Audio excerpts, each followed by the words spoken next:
पर आरोप लगा रहे हैं, पेट्रोल पंप ये इतना छोटी बात लेकर के वो इतना बड़ा राजनीतिक होकर के उठा रहे हैं, इस पर क्या बोलना है? प्रशांत किशोर जी की ने जैसे मुझसे कहा था कि अलाइनमेंट रेलवे ओवरब्रिज का आपने चेंज कर दिया है अपने पेट्रोल पंप को लेकर, और जब मैंने वकालतन उनको मानहानि का मुकदमा दायर किया तो उन्होंने खुद जवाब इसमें दिया है कि आपको स्वयं सबूत देना चाहिए कि इसमें देरी नहीं हुई है। अलाइनमेंट के बारे में एक शब्द भी नहीं लिखा। मैं दोबारा उनको पत्र लिख रहा हूं कि आपने आरोप मेरे पर अलाइनमेंट का लगाया था। दूसरा, इसमें उन्होंने खुद स्वीकार किया है कि यह पेट्रोल पंप आपका नहीं है। तो वकालतनामा में, वकालतन नोटिस में कोई व्यक्ति खुद स्वीकार करता हो कि मेरा पेट्रोल पंप नहीं है, मैंने उनको लिख दिया था कि मेरे रिश्तेदार का है, और खुद वह व्यक्ति इस तरह का घटिया आरोप लगाता हो, तो मैं भी जो बक्सर गया था, जैसे उन्होंने यहाँ पे बहुतों से सुन करके ये कहा कि अलाइनमेंट मैंने चेंज कर दिया आरोपी का, बक्सर में भी गया था तो बहुतों ने मुझको सुनाया कि प्रशांत किशोर जी का जब जन्म हुआ था तभी नर्स की अंगूठी चोरी हो गई थी। लेकिन फिर भी मैंने आज तक नहीं पूछा, लेकिन अब मैं पूछने पे मजबूर हूँ, क्योंकि खुद आप वकालतनामा, ये उनका वकालतनामा है, ये मेरा नहीं है, ये उनके वकील और बहुत बड़े वकील के बेटे हैं देवाशीष गिरी जी। ये उन्होंने, ये प्रशांत किशोर ने वकालतन मेरे को जवाब दिया है और जवाब में स्वीकार भी किया है कि पेट्रोल पंप संजय जायसवाल का नहीं है। तो एक तरफ खुद ही आप स्वीकार करते हो, दूसरे तरफ खुद इल्जाम लगाते हो, और मुद्दा मैंने 5 सवाल दिया, आपके तो पेट्रोल पंप का मैंने जवाब दे दिया, लेकिन मैंने ये पूछा कि 2022 में जब बन गई थी तो 2024 में सभी के सामने 2 अक्टूबर को नाटक करने का क्या जरूरत था? पार्टी तो आपकी 2022 में बन गई थी, ये सबूत है। मैंने सभी पूरा बिहार दौरा करूंगा, 4 महीने बाद मैं निर्णय लूंगा घूमने के बाद विभिन्न जिलों में कि मुझे पार्टी बनानी चाहिए। आपने तो अपना जैसे जन्म बहुत सीधा जवाब है कि भाई शरद कुमार मिश्रा कौन है, विजय साहू कौन है, जिन्होंने इस पार्टी को फाउंडर है, क्योंकि एडवर्टीजमेंट में उनका नाम है। तो फाउंडर तो वो हुए जिन्होंने इस पार्टी की स्थापना की है, पर इस आदमी का चेहरा आज तक किसी ने नहीं देखा है। भाई सामने लाओ, ये है कौन? और अगर आपने खुद इसी वकालतन नोटिस में जवाब दिया है कि आपने, ये देखिए, 2 अक्टूबर 2024 को पार्टी स्थापित किया था, ये उनका जवाब है, ये प्रशांत किशोर का जवाब है। तो आपने 2 अक्टूबर 2024 को स्थापित किया था पार्टी, तो फिर ये क्या है? दूसरा, कब आपने अधिवेशन करके शरद कुमार मिश्रा को हटाया, उदय सिंह को बनाया? तीसरा, क्या शराब की कंपनी जो एनरिका एंटरप्राइजेस प्राइवेट लिमिटेड है, जिसके सभी डायरेक्टर शराब के बड़े व्यवसायी हैं, यह आपको पैसा देते हैं कि नहीं? पैसा दिया है लोगों ने, और इसी के एवज में आपने कहा है कि मैं जब सरकार में आऊंगा तो मैं 1 घंटे के भीतर शराबबंदी हटा दूंगा।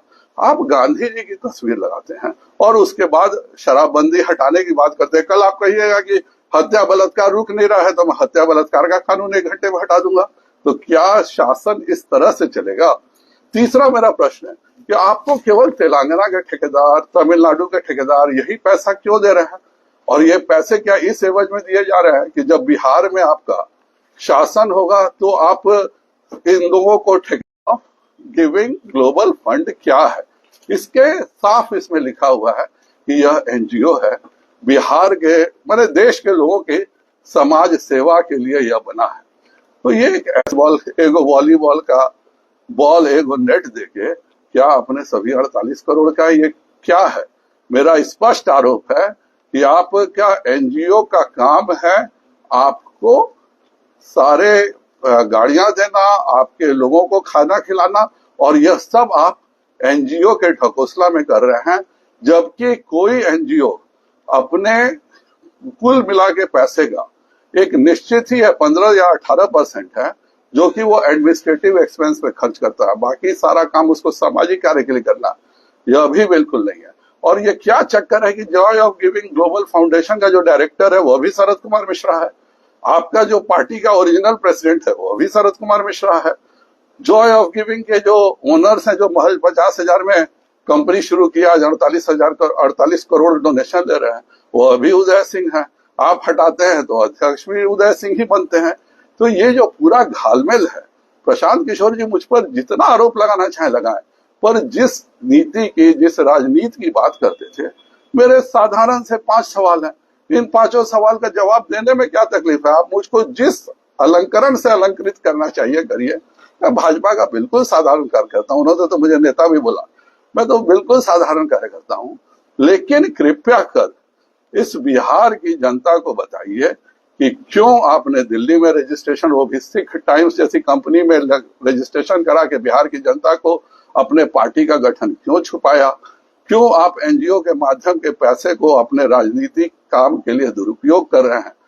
क्या एनरिका एंटरप्राइजेज प्राइवेट लिमिटेड शराब के डायरेक्टर्स की कंपनी नहीं है? और अंत में आप ही कहते हैं कि अगर हमें 10 सीट भी जीता तो मैं छोड़ के भाग जाऊंगा। तो कहीं आप लालू जी के साथ मिलकर, ये भी चूंकि आप हमेशा बोलते हैं मैं मास्टर इलेक्शन स्ट्रेटेजिस्ट हूं, तो कहीं ये भी तो आपकी इलेक्शन स्ट्रेटजी नहीं है कि 20 साल से हरा नहीं पाए आप नीतीश कुमार को, तो इस बार अपने ही को आगे करके और वोट बांट करके एनडीए का, और उसके बाद आप लालू जी को जिताने की प्लानिंग कर रहे हैं। उस पर इसको रहने का भी 2 कारण है। मैं बिना सबूत के उनकी तरफ बकवास नहीं करता हूं। पहला कारण यह है कि उन्होंने अनाउंस किया कि 10 से ज्यादा मैं सीटों के बाद छोड़ दूंगा। दूसरा, उन्होंने यह अनाउंस किया कि जहां महागठबंधन हम पर माइनॉरिटी के बारे में शक है, घेरा में रखता है, तो जहां उसका माइनॉरिटी का कैंडिडेट होगा वहां पे मैं अपने माइनॉरिटी के उम्मीदवार नहीं दूंगा। तो क्या किशनगंज, ठाकुरगंज, जोकीहाट, इन सब जगहों पर आप मेजोरिटी के उम्मीदवार देने जा रहे हैं? तो इन सब चीजों, और उसके बाद तीसरी बात, जितने भी आपके फाइनेंस है वह कौन करता है? तेलंगाना करती है जहां इंडी गठबंधन की सरकार है, कर्नाटक के लोग करते हैं, तमिलनाडु, कर्नाटक कांग्रेस की सरकार है, तमिलनाडु में डीएमके की सरकार है, माननीय चंद्रबाबू नायडू से पहले जो वाईआरसीपी की सरकार थी आंध्र प्रदेश में, उस समय उनकी फंडिंग है। तो ये पूरा जो फंडिंग है यह कहीं ऐसा तो नहीं है ये कांग्रेस के द्वारा पीछे से दिया हुआ फंडिंग है कि तुम फूट डालो और मैं राज करूंगा, बिहार के एनडीए के वोटर्स को, बिहार की पढ़ी लिखी जनता को बरगला के वोट का विभाजन करो जिससे कांग्रेस और महागठबंधन का राज हो सके। मेरे साधारण से 5 सवाल हैं, 5 सवाल के जवाब दे दिए। अभी तो मैं ऑस्ट्रेलिया पहुंचा ही नहीं हूं, पहले यही 5 सवाल के जवाब वो दे दें तो मैं भी मानूं। मैंने तो उनके जो प्रश्न पूछा, अलाइनमेंट पूछा, मैंने जवाब दे दिया, पेट्रोल पंप पूछा, मैंने जवाब दे दिया। कृपया कर वो मेरे भी 5 प्रश्न के जवाब दें। बहुत बहुत धन्यवाद।